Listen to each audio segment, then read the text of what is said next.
জীবনকে প্রাধান্য দেয়া যাবে না। ওয়া হাদিহিল হায়াতুদ দুনিয়া ইল্লা মাতাউল গুরুর, সম্পূর্ণ মরীচিকা। মরীচিকা দেখেছেন? দুনিয়ার জীবন যে কি জিনিস, যারা আল্লাহর পথে পরীক্ষার সম্মুখীন হয়েছে ওরা জানে।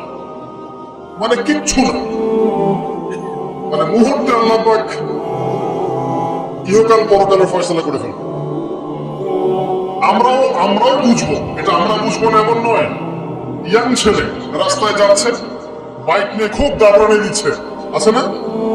হঠাৎ অ্যাক্সিডেন্ট, ডেট, স্পট ডেট। এটা দুনিয়ার জীবনটা।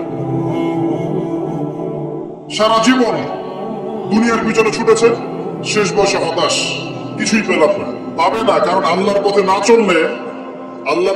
চললে শেষ বয়সে কেউ কিছু পাবেন না। যন্ত্রণা, হতাশা, গ্লানি ছাড়া। তখন দেখবেন আত্মহত্যা করে শেষ। দেখবেন অনেক প্রতাপশালী বাচ্চা বড় বড় লেকচার দিচ্ছে, হঠাৎ রাস্তায় হাঁটতে হাঁটতে ডেট। সারাদিন রাত জেনা করেছে, মদ খেয়েছে, জেনা ছড়িয়েছে সমাজে, নগ্নতা, অশ্লীলতা ছড়িয়েছে, ভাইরাস মহামারী দিয়ে শেষ। দুনিয়ার জীবন কি জীবন! চোখের সামনে অহরহ এগুলো ঘটনা দেখছি আমরা। যাচ্ছে খুব সাধারণ করে, বর বিয়ে করতে যাচ্ছে, কার অ্যাক্সিডেন্ট, শেষ, ডেড। কিছু সাহাবী তো এমনও ছিলেন, বদরের যুদ্ধ করতে এসেছেন, হাতের মধ্যে কিছু খেজুর আছে, খেজুর খাচ্ছেন, খুরমা খেজুর খাচ্ছেন।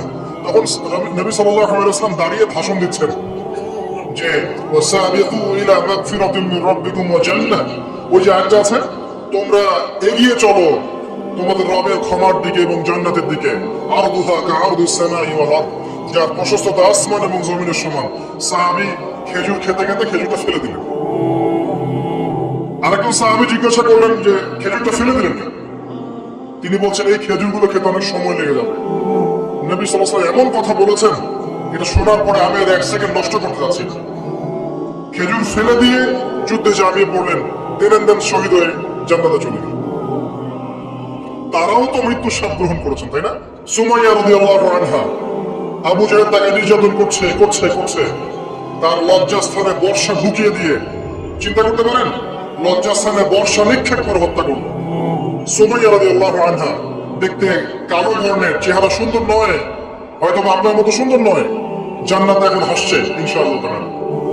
তার স্বামী ইয়াসির, আবু জাহেল তাকে পিটাতে মেরে ফেললো, সে মারা গেল, শহীদ হয়ে গেল। অনেক ওলামায়ে কেরামকে, ইমাম, মুস্তাহিদ, মুহাদ্দিস দেখবেন সারাটা জীবন এত মেহনত করেছেন দ্বীনের জন্য, বিয়ে শাদী করার সময় পান না। এমনও আছে ইমাম এবং মুহাদ্দিস, জীবন তো তাদেরও ছিল। শুধু সাহাবী কেন, তাবেঈদের দিকে তাকান, তাবেঈন তাকান, আমাদের চার ইমামের দিকে তাকান। আবু হানিফা রাহিমাহুল্লাহ শেষ বয়সে জেলখানায়, কথিত আছে বিষ প্রয়োগে তাকে হত্যা করা হয়েছে।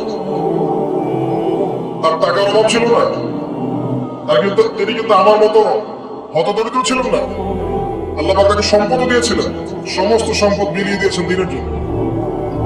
ইমাম শাফিঈ রাহিমাহুল্লাহ, তার দিকে তাকান। আহমদ বিন হাম্বল রাহিমাহুল্লাহ, তার দিকে তাকান। তাকে পিটানো হচ্ছে আর বাগদাদের রাস্তায় ঘোরানো হচ্ছে, কারণ সমাজের মানুষ ফতোয়া দিয়েছে একটা, তিনি ফতোয়া দিচ্ছেন আরেকটা। ওই যে হিল্লা প্রথা, ঠিকা বিবাহ নিয়ে তিনি বলছেন ইলামু ইয়া আহলাল